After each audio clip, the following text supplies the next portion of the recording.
حلال اور پاک اور طیب نظر آئے وہ چیز حرام ہے۔ علامہ صاحب وہ جو ہے کہ چھوٹی سی چیز جو ہے جب اس میں غلط چیز آپ کے رزق میں شامل ہو جائے گی تو ظاہر ہے آپ کے پورے رزق کو حلال سے حرام کر دے گی۔ ہم اس پہ اور بات کریں گے لیکن ہمیں جانا ہے ایک چھوٹے سے وقفے پر۔ آپ ہمارا ساتھ دیجیے گا اس پروگرام میں جس میں آج ہم رزق کے حلال و حرام کی بات کر رہے ہیں۔ چھوٹا سا وقفہ، آپ سے ہماری ابھی ملاقات ہوتی ہے۔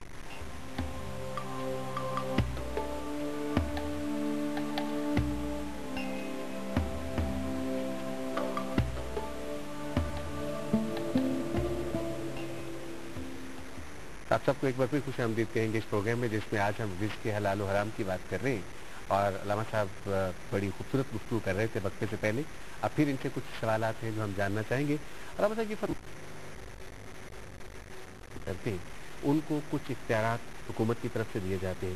کچھ اختیارات ان کو ان کے بڑوں کی طرف سے یعنی ان کی اتھارٹیز کی طرف سے دیے جاتے ہیں۔ آپ یہ فرمائیے گا کہ وہ لوگ جو اپنے اختیارات کا صحیح استعمال نہیں کرتے، یعنی بعض دفعہ ان اختیارات کو بہت بڑھا لیتے ہیں اپنے طور پہ اور بعض دفعہ ان اختیارات کو بہت کم کر لیتے ہیں، ان کے حوالے سے یہ فرمائیے گا کہ کیا ان کے رزق میں بھی کوئی حلال حرام ہو سکتا ہے اپنے اختیارات کے غلط استعمال سے؟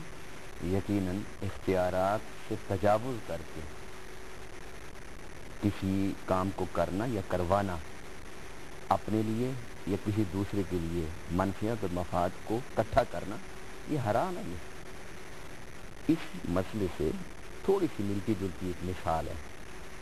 کہ حضرت علی کرم اللہ تعالیٰ وجہ کریم نے عدالت میں جانا تھا، آپ کو جج نے بلایا، آپ جب عدالت میں گئے تو وہ کھڑا ہو گیا، آپ واپس آ گئے اور اس کو منصب جج سے ہٹا دیا۔ آپ نے فرمایا کہ جو عدالت میں آنے والے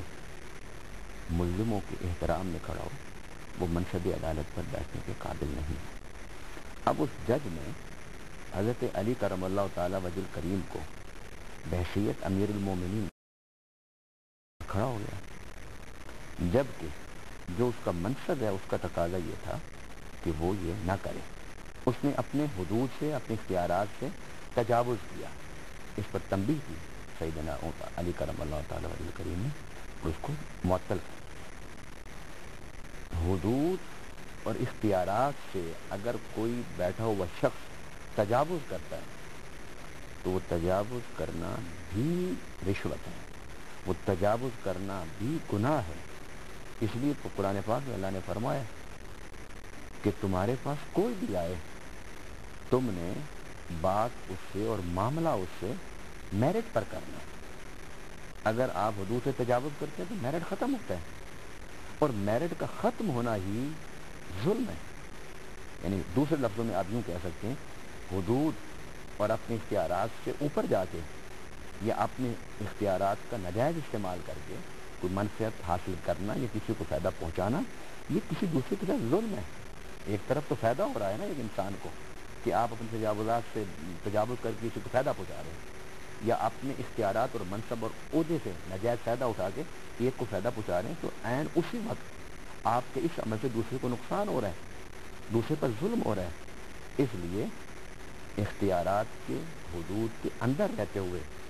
جو صاحب اقتدار لوگ ہیں، صاحب منصب لوگ ہیں یا کسی بھی سیٹ پر کام کرنے والے لوگ ہیں وہ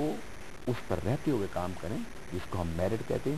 تاکہ کسی کے ساتھ زیادتی نہ ہو۔ اچھا علامہ صاحب، ایک طرف تو یہ صورتحال ہے جو صاحب اختیار لوگ ہیں، دوسری طرف وہ ملازمین جن کا وقت اگر فرض کرے 9 بجے شروع ہوتا ہے تو وہ 10 بجے تشریف لاتے ہیں، یا اگر 2 بجے ان کی چھٹی ہے تو وہ سمجھتے ہیں کہ 1 بجے چلے جانا، چلے کوئی بات نہیں۔ یہ ایک صورتحال ہے، اور ساتھ ساتھ یہ بھی ہے کہ ہم نے دیکھا اکثر کہ انہوں نے چائے بھی وہیں پر پینی ہے، کھانا بھی وہیں پر کھانا ہے، موبائل فون بھی وہیں پر سننا ہے، اور پھر اس کے ساتھ ساتھ انہوں نے اپنی نماز کے لیے بھی ظاہر ہے ان کے لیے ایک وقت ہے، وہ بھی انہوں نے نماز بھی وہاں پر ادا کرنی ہے، اور اس میں بھی نماز تو ظاہر ہے فرض ان پر ہے، لیکن اس کے ساتھ ساتھ اور بہت سارے اپنے معاملات جو ہیں جو اپنے ذاتی معاملات ہیں وہ اپنی نوکری کے اس خاص ڈیوریشن کے درمیان میں انہوں نے وہ پورے کرنے ہیں۔ ان لوگوں کے حوالے سے اسلام ہمیں کیا گائیڈ کرتا ہے کہ کیا وہ جو ضروریات زندگی ہیں ان کو اس ٹائم میں پورا کر سکتے ہیں، یا اس کے لیے انہیں اپنے اس ٹائم کے بعد کا وقت جو ہے اس کو مختص کرنا چاہیے؟ سراسر وہ غلط کرتے ہیں، اس میں کوئی دو رائے نہیں ہے، اور وہ جتنا کام اس وقت کرتے ہیں اپنے فرض منصبی کے علاوہ وہ سب ناجائز ہے، اور اس عمل سے وہ اپنے رزق کو جو تنخواہ لیتے ہیں اسے حرام کر رہے ہیں۔ آپ کا اگر ادارے سے ایگریمنٹ ہے 10 گھنٹے کا، 8 گھنٹے کا، 12 گھنٹے کا، ایک محدود مقرر وقت کے مطابق آپ نے ادارے کو ٹائم دینا ہے، تو اس ٹائم آپ اس ادارے کے لیے سوچیں، اس ادارے کے لیے کام کریں، اس ادارے کے لیے سارے معاملات کو